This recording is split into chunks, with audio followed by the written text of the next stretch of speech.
On today's show, we reveal the Locked On Top 100 in the NBA. Is Steph Curry still a top 5 player in the association? Did Jimmy Butler crack the top 20? And where did Draymond Green wind up? Any wild cards, Kuminga, pods in the top 100? We'll debate. We'll check it out. It's coming up on today's show. You are Locked On Warriors, your daily Golden State Warriors podcast. What are they going to say now? Part of the Locked On Podcast Network. Your team every day.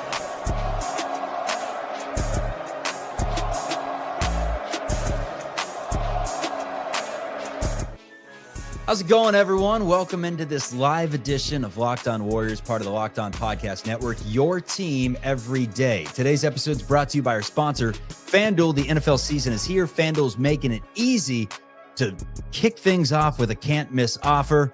Right now, you can bet $5 and you'll get $300 in bonus bets if that $5 bet wins. Check them out on the FanDuel app or on FanDuel.com. This is Locked On Warriors. We're part of the Locked On Podcast Network, your team every day. Season's back, at least the season of the show. That means Monday through Friday, you can check out the show, or for me sometimes, little secret, 5 days a week. I'm going to give you these shows. Sometimes it may be on a Saturday, Sunday. I'm waiting for the news to break. What can I say? My name's Charlie Walter. I'm formerly of 95.7 The Game in the Bay Area. That's the flagship station of the Golden State Warriors. I also cover the team on TV for CBS News Bay Area. Covered a championship and am now the conductor of the show Locked On Warriors. Riding Stag today, we're going through the NBA Top 100 that was dropped by all our colleagues at the Locked On Podcast Network. Everyone had a vote, myself included. Cumulative votes were stacked up. I actually don't know how this voting process went down, to be honest with you. It may have been picked out of a hat. It was not picked out of a hat. Very precise rankings early, I thought. There were some goofy ones late. I think Jimmy Butler, Draymond Green. I didn't think his ranking was unfair. I just thought the man next to him was pretty unfair. But we're going to start at the beginning, 1 through 10. Did Steph Curry make that list? Certainly he made that list. He winds up at number 5. I actually voted him 4th. I put him above Luka. I had Jokic, I had Shea, I had Giannis, and then I had Steph Curry at number 4. But he comes in at 5 right now in the NBA's top 100 players per Locked On. It's simple to me. One, I thought he was the best player on the floor between him and Anthony Edwards, and Edwards coming in right behind him at 6 tells me that it seems like a pretty fair spot. There were games last season against Shea and against Luka multiple times head-to-head where I thought Steph was the best player on the floor. His everything, his gravity, his mentality, just the way, I look at one specific sequence in the Houston Rockets series Game 7. And granted, Buddy had already put it on ice at this point. Jimmy Butler was magnificent down the stretch of that Game 7. He had like 9 straight points at a stage of that. But Steph Curry on an inbounds play sneaks in behind, can't remember who it was on the Rockets, takes it away, so immediately turns it over, and then hits a 30-foot night-night. When everyone in the entire gym knew what he was going to do, he's still able to get it off. Puts you on a string. He's able to basically give your team a 4-on-3 advantage on the rest of the court because he's always commanding doubles. And that is why so often you see the Warriors' beautiful ball movement. You see the cutting. You see the extra pass that leads to a layup or Draymond in the dunker spot throwing it down. And the reason they're able to do that is because Steph Curry. You take him off the floor and you get the offense that they had against the Minnesota Timberwolves, which in my opinion was abysmal. Not even an opinion, a straight up fact. So Curry being at number 5 to me, I think is a pretty fair number. You could stick him at 4 or 5. I think at this stage in his career, with some of the inconsistencies that he had, especially early on in the season, I think it'd be tough to put him in that top 3.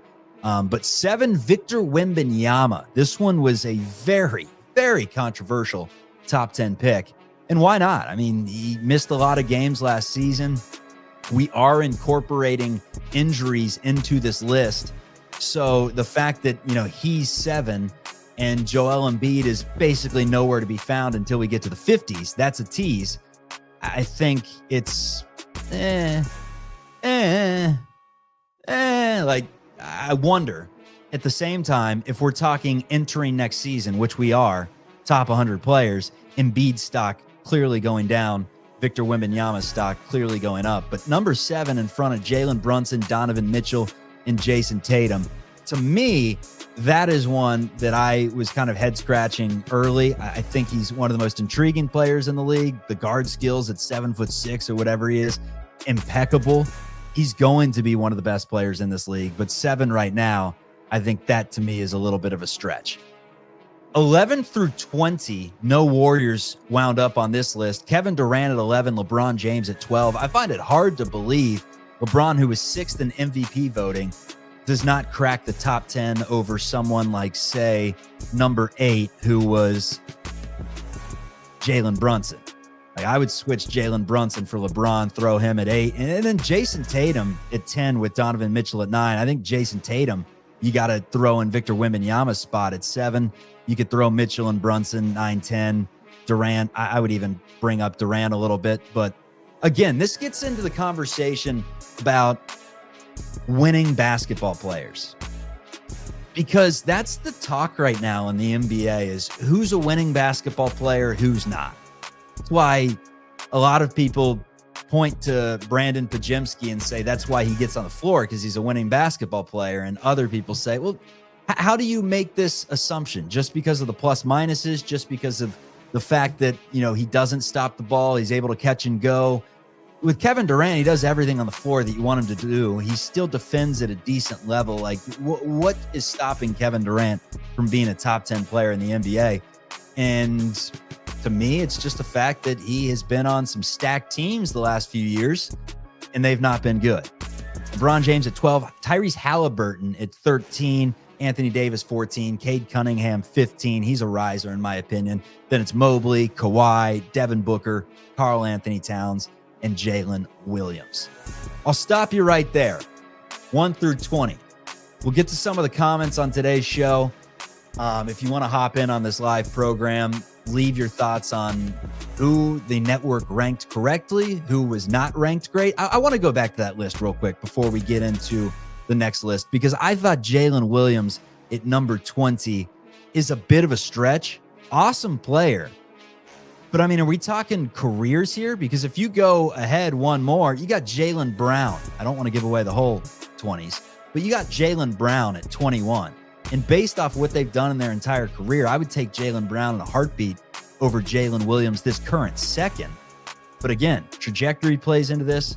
I guess injuries play into this for some. Apparently not Tyrese Halliburton, who's going to be missing the entire next season. I don't know how the algorithm or how the committee got this list, but what it really reaffirms, I should say, because I've known this for a while, is that outside of the top 5 and maybe even the top 10, there is a ton of parity right now, not only with teams in the NBA, but individual players. I mean, Devin Booker at 18, you could probably throw him at 26. Booker's great, but you'll see the list of guys coming up that are just as good, if not better than Booker. That's where the NBA stands right now, and that's why the association is going to be so much fun this upcoming season. But where did Jimmy Butler land? We're going to tell you coming up on Locked On Warriors. First of all, let's tell you about our sponsor. It is FanDuel. The NFL season is here, and FanDuel is making sure you're ready for kickoff with a can't-miss offer. Right now, new customers can bet just $5, and if your bet wins, you'll get $300 in bonus bets to use across the app. Why I love using FanDuel? It's a one-stop shop to potentially making a little green. You could go with player props. You can go with team parlays. You can go with same-game parlays. You can go with over-unders, live lines. The choices are limitless. The entertainment is right there with a touch of the button. It's quick, easy, and the best way to add a little more to your Sundays. So are you ready to play? Download the FanDuel app by visiting FanDuel.com. That's how you get started. That's FanDuel.com to place your first $5 bet. All right, let's get into the 20s now. Does Jimmy Butler wind up in the 20s? Top 20 in the NBA?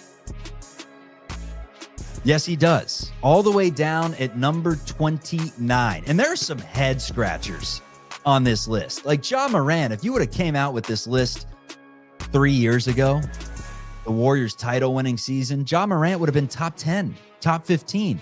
He's all the way down to 28 right now on this list behind Darius Garland at 27, Trae Young at 26, his own teammate, Jaren Jackson Jr. at 25, James Harden at 24, Paolo Banchero, love his game, at 23, Pascal Siakam at 22. I'd switch Siakam right now with Devin Booker, 18 and 22. I think I truly would. At this point, I always talk about the pudding, the proof being in the pudding. Siakam's a champion. He's taken the Indiana Pacers to the Eastern Conference Finals, to the NBA Finals, minus an injury, may have a second championship. Like, at some point, we talk about winning players and not winning players. What's the difference between Pascal Siakam and Lauri Markkanen, or Pascal Siakam and James Harden? Numbers-wise, it's hard to tell. But at some point, you got to point to a player that is consistently on winning basketball teams, and that's what Pascal Siakam has been lately.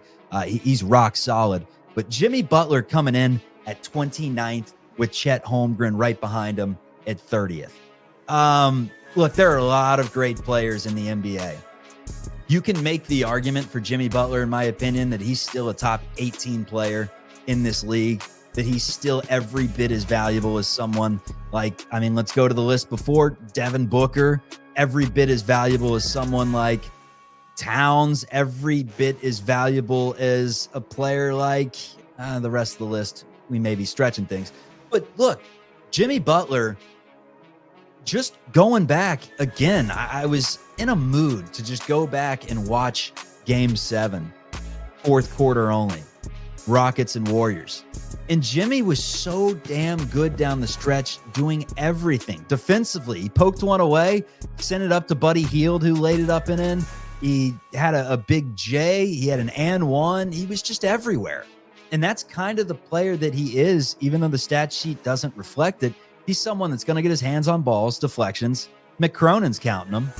No one else necessarily is, at least, the viewership. You're not counting deflections. You're counting points, rebounds, steals, blocks, the stuff that's actually on the stat sheet. But between that and just the grip it and rip it mentality, like, Butler's somewhat of a methodical player, but he doesn't waste dribbles. He has a plan. Every time he gets the ball, he knows the spot that he's going to, whether it's posting up at the elbow and then making something happen from there.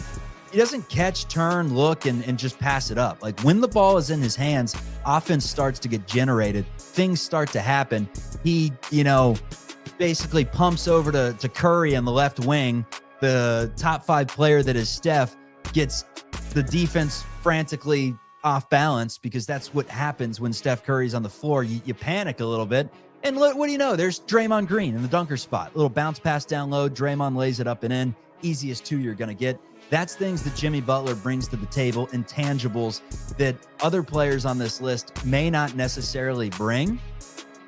But again, there's so many good players right now in the NBA, and 21 through 30, there's a lot of interchangeable parts right here. You got Ja Morant one spot ahead of him at 28. He's a very important, good player right now in the association. So it's hard to debate it too much.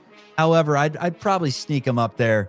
Switch him maybe with Jaren Jackson. Let's throw him at 25. Let's throw in Ja Morant at 24. We could throw Harden back at 28, whatever, and make a little switcheroo. So we got Alan Day coming in saying Wemby at 7 is nasty work. Nasty work. He's not even top 20. I think that's extremely fair. That's an extremely fair take right now. He's got top 3 potential. So if you're talking about a stock and there's a call option on that stock, and basically it expires in 3 years, and I get to buy it and say, all right, Wemby is top 7 in the next 3 years, or I lose all my money. If he is top 7, I make a killing.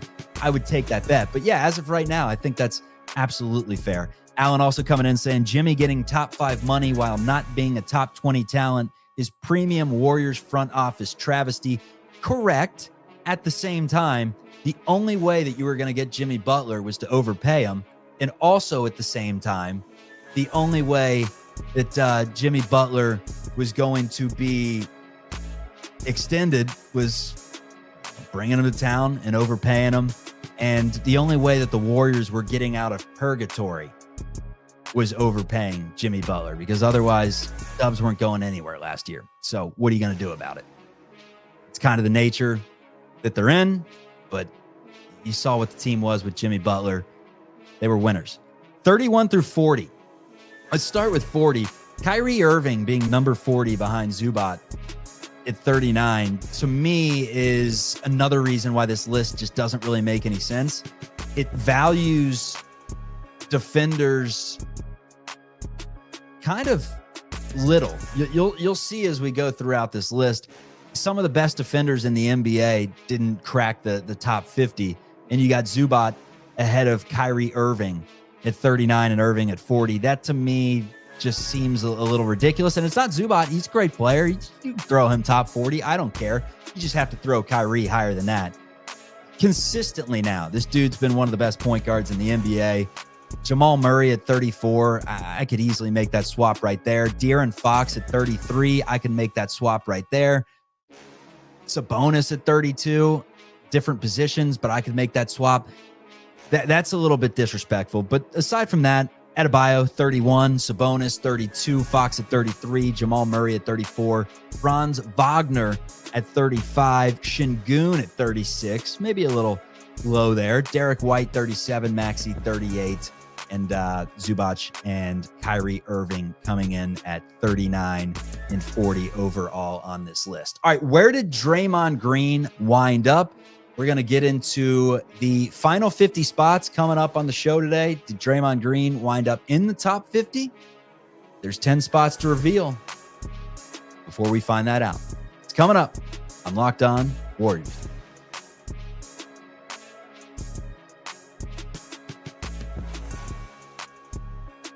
All right, let's get into this list. 41 through 50. Still no Draymond Green. Third in NBA's Defensive Player of the Year voting and doesn't get a stab at top 50 in the association. Scotty Barnes, meanwhile, is 41. Jalen Johnson, 42. That's another guy, when we talk about those call options, I'm taking that and riding it to the bank, because Jalen Johnson's going to be an excellent basketball player. Injuries derailed his season last year. Julius Randle, 43. Aaron Gordon, 44. OG Anunoby, 45. Desmond Bane, 46. Zion Williamson at 47. Honestly, it's pretty fair, but man, he could be top 15 if he's healthy. If he is healthy for a couple straight seasons, that 47 is going to look ridiculous. LaMelo Ball at 48. Again, it goes back to that argument that we have of, yeah, he can fill a stat sheet, but is he a winning basketball player? And in this era, we're using it so much right now. People point to Kuminga and talk about that. People pointed to Lauri Markkanen, and they said he was on bad Bulls teams. He was on a bad Utah team, and he puts up stats. How much does that translate? LaMelo Ball is an interesting character there, because he does so many things well. So versatile. Brings you great size at the position, but bad shot selection. You wonder about the defense. If he was thrust right now, just traded mid-season to, let's say, Minnesota, he's traded for Randall, the two right next to each other, 43 and 48. For whatever reason, Minnesota makes that deal. Does he make you a much better basketball player? That's what we're going to find out, because he's not going to be on Charlotte his entire career, you wouldn't think. At some point, there are players that are being undervalued and listed as guys that can't help you win because they're in dud situations. Andrew Wiggins was another player that kind of had that tag attached to him. Like, Andrew Wiggins is a winning basketball player. He doesn't take the little things, the defense, the motor. It's not serious enough. He comes to Golden State and proves that he can be one of the best three players on a championship winning team. Amen Thompson at 49. He was awesome in that playoff series, and his stock clearly rising. Tyler Hero, 50. That is just the most fair number for Tyler Hero of all time. Just smack down right in the middle, 50. I think we could pencil him in as being 50 for the next 3 years. That is very fair to me. Is 51 fair? Rudy Gobert. That is interesting. Best rim protector in the game, you may argue, and he's 51. shows you what the panel thought of defensive players. Joel Embiid at 52, that's wild. He was so damn good just a couple of years ago, but injuries have really taken a stranglehold on his career. The knee at 32, how much does he have left in the tank? How healthy can he stay? 52 seems a little bit wild when you have players. I mean, Kevin Durant's had Achilles issues. He's 37. He's 11 on this list. But the difference, Embiid, bigger guy, knee issues, usually never good. 52 seems like a stretch. I'd probably take a flyer on him that he can't get back into the top 20. Although I don't necessarily believe that he can get back in the top 20. I just think that 52 is so lowly placed on this list that I want to get some stock in that. Draymond Green, there he is, 53, right behind Joel Embiid, right in front of Dame Lillard. So let's do the experiment. Let's ask the chat right now. Would you trade Draymond Green straight up for Joel Embiid or Damian Lillard? Money doesn't matter, just the player and the skill set that they bring. Interested to see what the chat has to say about that. Lauri Markkanen at 55th overall. Looked awesome for Finland. They took down Serbia. He looked great. 29 points in that game against Serbia. He's someone that I look at as still a potential Warriors trade target. Don't think it's going to happen. I just, with Post and potentially Horford too, I don't know if that's the skill set they'd be looking for most come deadline. But here's the thing. Utah floated out, per the sources, they floated out that deal with Moody, Pods, Kuminga, and first-round picks. If Kuminga's on a qualifying offer, it's irrelevant. But if Kuminga does sign a deal that can be attached to that trade, and it's the exact same trade, let's say 2 picks instead of 3 first-round picks, would you make that deal? Would you have a potential lineup that can feature Lauri Markkanen and Al Horford, or Lauri Markkanen and Draymond Green? You could have shooters like Curry and Lowry and Post and Buddy. You can get awfully creative and be a great sharpshooting team with Lauri Markkanen. But again, it goes back to that. Is he a winning basketball player? Is he going to provide the little things, the details that we overlook sometimes and focus on just the scoring and the rebounding and the size instead of the how does he cut? How does he defend off the ball? How is his communication? How is his offensive rebounding? Just little statistics that we may not be looking at. Trey Murphy, 56th. Jarrett Allen at 57. Austin Reeves at 58. Mikal Bridges at 59. Norman Powell at number 60 overall. Rapid fire to get through this list. This is the first time I'm seeing 70 through 100. So I'm going to go through them live on the air, 61 through 100, I should say. I'm going to go through them live on air, just kind of scan them and see if anything sticks out. And I would say that Brandon Ingram at 63 sticks out, considering he's making top 20 money in the NBA. The Raptors are such a interesting team right now because they're paying a bunch of players. Ingram, Quickly, RJ Barrett, Scotty Barnes. They're paying them premium money. They're paying them to be top guys in the association. And here's Ingram all the way down at 63rd overall. Again, one of those guys. Does he help you win basketball games, or does he stuff a stat sheet and put some points on the board? We'll find out this season. He's probably going to be one of the Raptors alphas. So we will find out if he can stay healthy and provide value to that team, because he is not suited up with Toronto yet. Van Fleet, 64. Jaden McDaniels, 65. Zach LaVine, again, this conversation, like players that haven't won a whole ton, but can put numbers on the board. It's the conflict right now in the NBA. How good is Zach LaVine? He's 66, ahead of Jalen Suggs, Alex Caruso, his teammate DeMar DeRozan, and Hartenstein at 70. 71, Nembhard. 72, Miles Turner, Kobe White. The list, here's one that's interesting. Paul George at 76. To me, no. Paul George at this point is not better than Cam Johnson based on last season. Paul George did not look good. He looked as if his career is on the complete back nine, and 76, I think, seems more than fair for Paul George, who would have been top 40 just a season ago. But life comes at you fast in the NBA, and the new scenery did not help him at all, because forget just the injuries. When he was healthy, Paul George was not that effective last season. Clearly his worst year in many, many decades, many years. Decades is very much a stretch, although he has been playing for a while. Cam Johnson at 77, Drew Holiday 78, Michael Porter 79, Cooper Flagg at 80 is an extremely polarizing pick here. How can you be top 80 in the NBA ahead of, we go to 81 and it's Naz Reid, Josh Giddey's at 83. You got Asar Thompson at 85. Here's Cooper Flagg, who's never played a minute in the association, and he's that highly regarded. Look, I don't hate it. I think he's going to be awesome.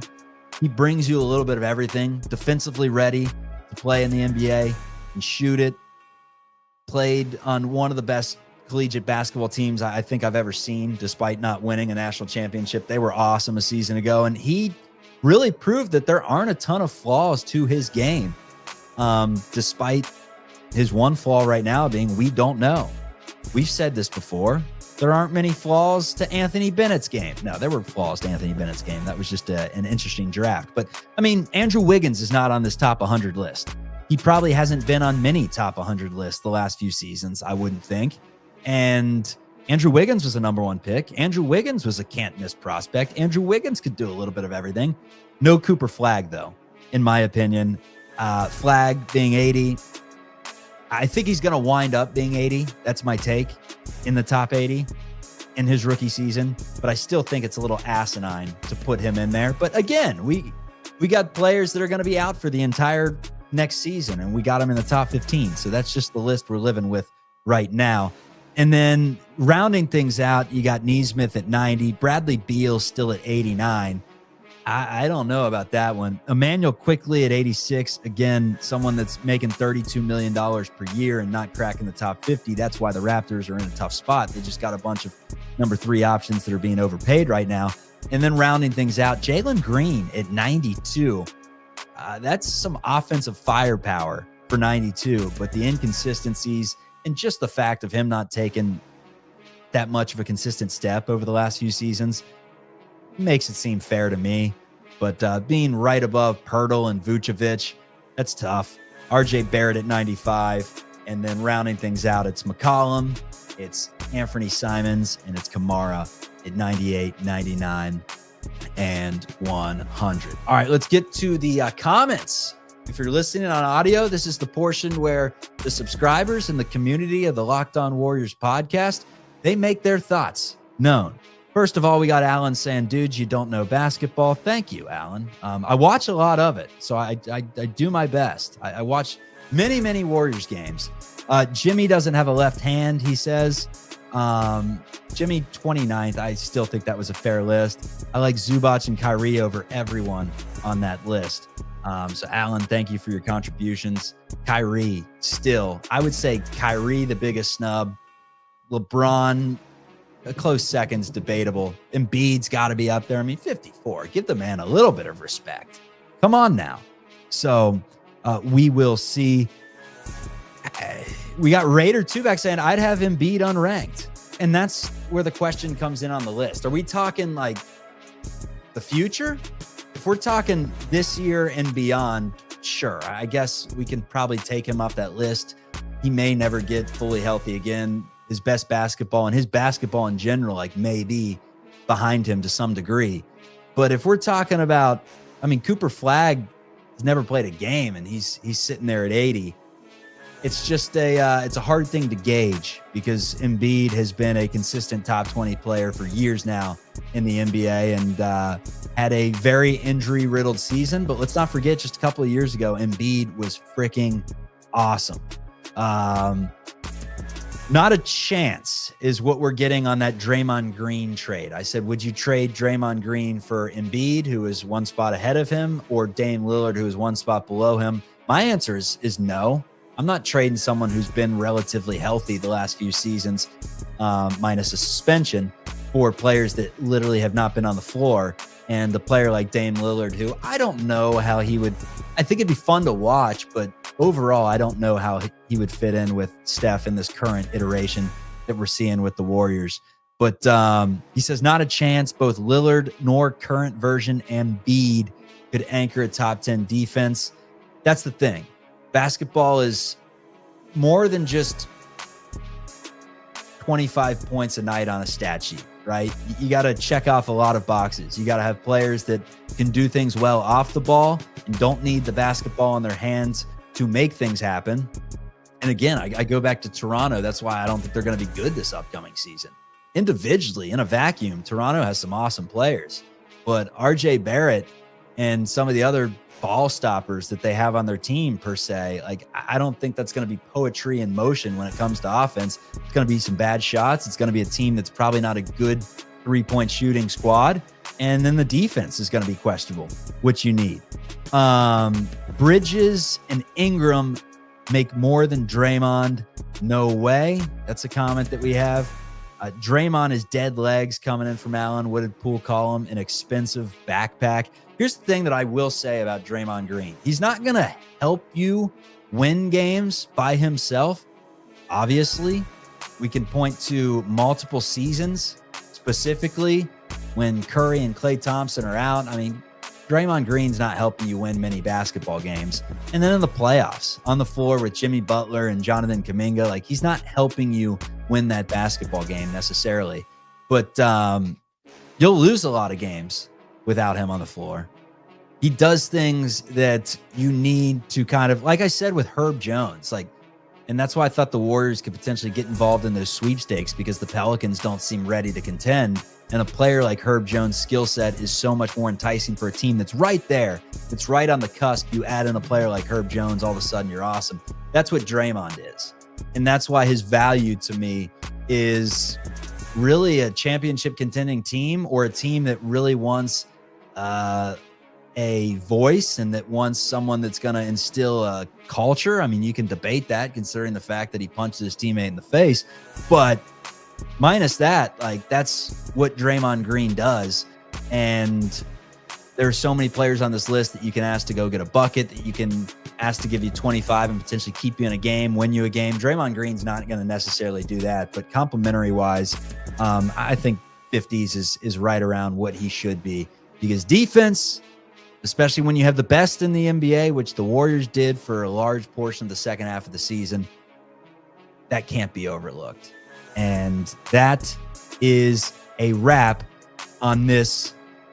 I can see you don't value defense. I don't know if F2P is saying that to me, but I've been talking the entire show, F2P, about defense and how important it is, and about how these guys were getting snubbed.